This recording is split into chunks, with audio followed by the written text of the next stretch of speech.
এইরকম অসংখ্য মুন্না, এরকম অসংখ্য ইলিয়াস আলী, আমাদের নেতা ইলিয়াস আলী, তাদেরকে গুম করা হয়েছিল। আমরা তাদের চিহ্ন পর্যন্ত খুঁজে পাইনি। আইনের শাসন দেখতে চাই, আমরা ন্যায় বিচার দেখতে চাই। তুমি অনেকদিন ব্যবসা করেছ, এখন এই ব্যবসা তুমি ছেড়ে দাও, এটা আমার আওয়ামী লীগের লোকেরা করবে। জনগণের ভালোবাসা যদি আমরা অর্জন করতে পারি, তাহলে কিন্তু আমরা রাষ্ট্র পরিচালনার দায়িত্ব পাবো, তা নাহলে আমরা পাবো না।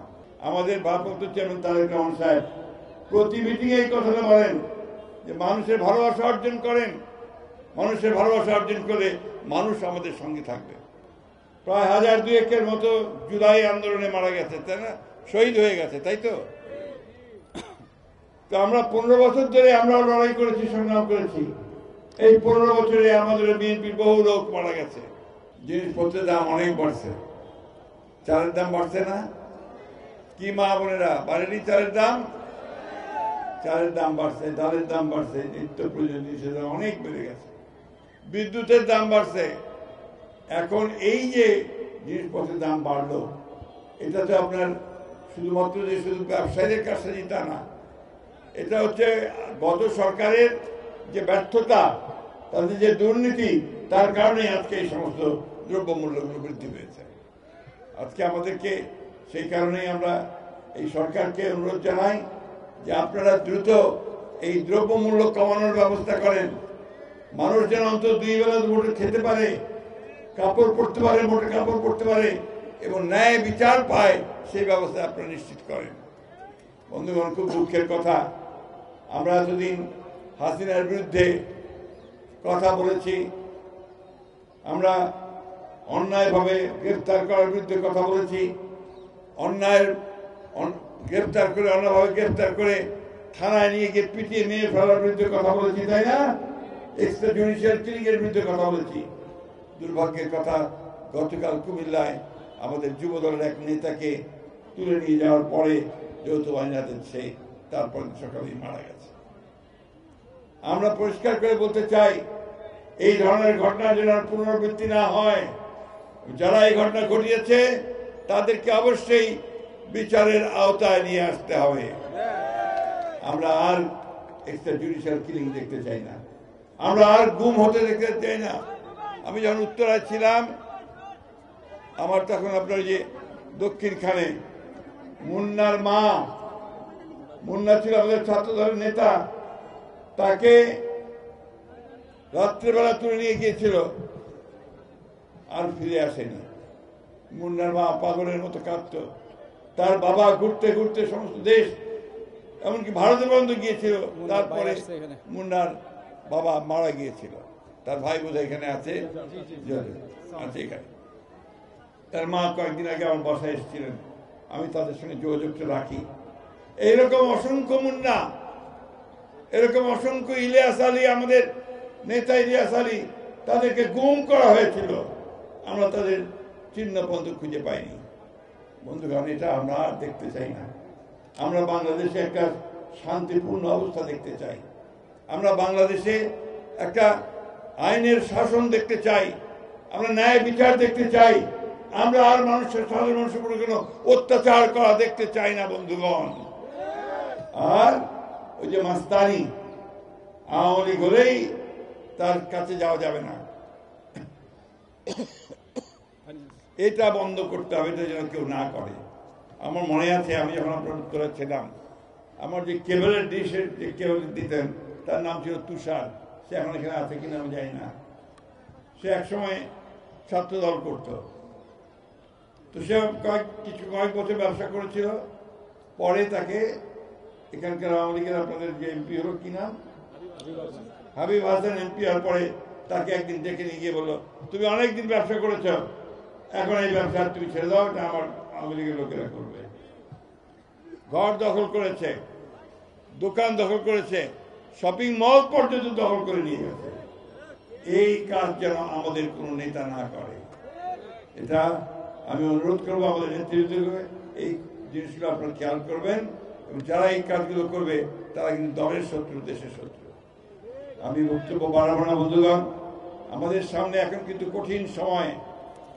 আপনারা নির্বাচন হবে, আজকে কালকে নির্বাচন হবে, কিন্তু নির্বাচনে জনগণের ভালোবাসা যদি আমরা অর্জন করতে পারি তাহলে কিন্তু আমরা রাষ্ট্র পরিচালনার দায়িত্ব পাবো, তা নাহলে আমরা পাবো না।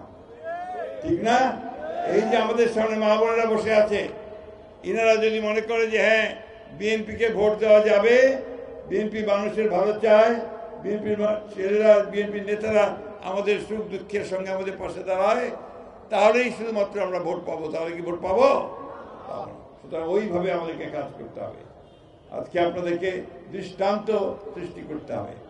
আমাদের ভারপ্রাপ্ত চেয়ারম্যান তারেক রহমান সাহেব প্রতি মিটিংয়ে এই কথাটা বলেন যে মানুষের ভালোবাসা অর্জন করেন, মানুষের ভালোবাসা অর্জন করলে মানুষ আমাদের সঙ্গে থাকবে। শহীদ প্রেসিডেন্ট জিয়াউর রহমান, দেশনেত্রী বেগম খালেদা জিয়া, তারা এই কাজটা করেছিলেন। তারা সব সময় মানুষের ভালোবাসা অর্জন করেছেন। একইভাবে তারেক রহমান সাহেব, তিনি মানুষের সঙ্গে কাজ করেছেন। আজকে প্রায় 17 বছর তিনি দেশের বাইরে রয়েছেন, দেশে আসতে পারেননি। আমরা সবাই আল্লাহ তাআলার কাছে দোয়া করব যে আমাদের দেশনেত্রী বেগম খালেদা জিয়া, যিনি আজকে চিকিৎসার জন্য বিদেশে গেছেন, লন্ডনে গেছেন, আল্লাহ যেন তাকে সেখানে সম্পূর্ণ সুস্থ করেন, সুস্থ করে আমাদের মাঝে ফিরিয়ে দেন। একই সঙ্গে এই দোয়া আল্লাহ তাআলার কাছে চাইব যে আল্লাহ তাআলা যেন আমাদের নেতা তারেক রহমান সাহেব তাকে সম্পূর্ণ সুস্থ করে আমাদের মাঝে ফিরিয়ে দেন এবং এই গণতান্ত্রিক আন্দোলনে তিনি যেন নেতৃত্ব দিতে পারেন। তাই তো নাকি? এই দোয়া আপনারা সবাই করেছেন তো? সবাই দোয়া করবেন। বন্ধুগণ, সরকারে আসো তারপরে দাবি। সরকারে যেতে হবে তো। এখন আমি কোথা থেকে আপনাদেরকে দেব? আমরা যদি সরকারে যেতে পারি আপনাদের ইনশাআল্লাহ সমস্ত সমস্যার সমাধান করার চেষ্টা করব।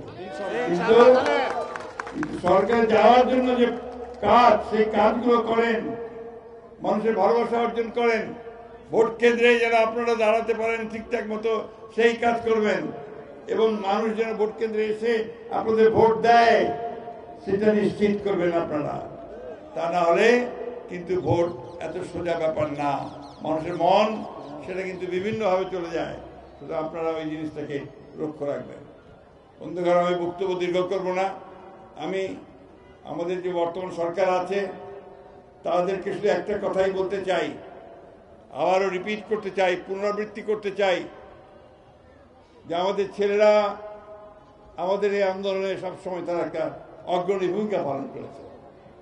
প্রায় 1002-এর মতো জুলাই আন্দোলনে মারা গেছে, তাই না? শহীদ হয়ে গেছে, তাই তো? তো আমরা 15 বছর ধরে আমরা লড়াই করেছি, সংগ্রাম করেছি। এই 15 বছরে আমাদের বিএনপির বহু লোক মারা গেছে। ওই জুলাই আন্দোলনে আমাদের 426 জন ছাত্র, নেতা, কর্মী শহীদ হয়েছে। আমরা আপনাদের কাছে যেটা চাই, নিরপেক্ষ থাকবেন, সম্পূর্ণ নিরপেক্ষ থাকবেন। নির্বাচন অবশ্যই দেশে হবে, এই নির্বাচনটি হতে হবে সব সময় নিরপেক্ষ সরকারের অধীনে। আমরা চাইব এই অন্তর্বর্তীকালীন সরকার তারা সম্পূর্ণ নিরপেক্ষ থেকে এই নির্বাচনের ব্যবস্থা করবে। ছাত্ররা রাজনৈতিক দল গঠন করতে চায়, আমাদের এতটুকু আপত্তি নেই, বরং আনন্দিত। ছাত্ররা রাজনীতি করবে, আসবে, তারা নতুন দল গঠন করবে, আমরা তাদেরকে স্বাগত জানাবো। তারা তাদের নতুন চিন্তা ভাবনা দিয়ে মানুষের মনের মধ্যে যাওয়ার চেষ্টা করবে। কিন্তু সরকারের থেকে যদি দল গঠন করেন, এই দেশের মানুষ সেটাকে মেনে নেবে না। নেবে কে? এটাই আমি বলতে চাই যে আসেন, আপনারা দল করবেন, দল করেন, আমরা প্রত্যেককে স্বাগত জানাবো, সহযোগিতা করব, কাঁধে কাঁধ মিলিয়ে আমরা একটা সুষ্ঠু নির্বাচন করার জন্য কাজ করে যাব। একই সঙ্গে আপনাদেরকে অনুরোধটুকু জানাবো, অযথা কনফ্রন্টেশন, সংঘাতমূলক কোনো কথাবার্তা রাজনীতির মধ্যে না আনাই ভালো হবে, আমরা যা আশা করি। তাই আমি বলবো যে আসুন, আজকে আমরা এখানে সবাই একত্রিত হয়েছি, বক্তব্য বাড়াবো না। আমাদের আফাজ সাহেব অনেকদিন ধরে আমাকে বলছে, আফাজ আমাদের ছাত্র, হ্যাঁ ও এখন সে বিএনপি। শিক্ষকের কাছে ছাত্র সবসময় ছাত্রই থাকে, তাই না? তাই তো নাকি? তো সে অনেকদিন ধরে আমাকে বলছে যে আপনাকে এই উত্তরাতে একটা সভা করতে হবে, এই সভাতে আপনি আসবেন। তা আমি বলেছি ঠিক আছে, সময় হলে যদি ভালোভাবে করতে পারো আসবো। আজকে আমি তাকে ধন্যবাদ জানাতে চাই, আপনাদেরকেও ধন্যবাদ জানাতে চাই যে আজকে আপনারা সবাই একযোগে একটা চমৎকার একটা সভার আয়োজন এখানে করেছেন।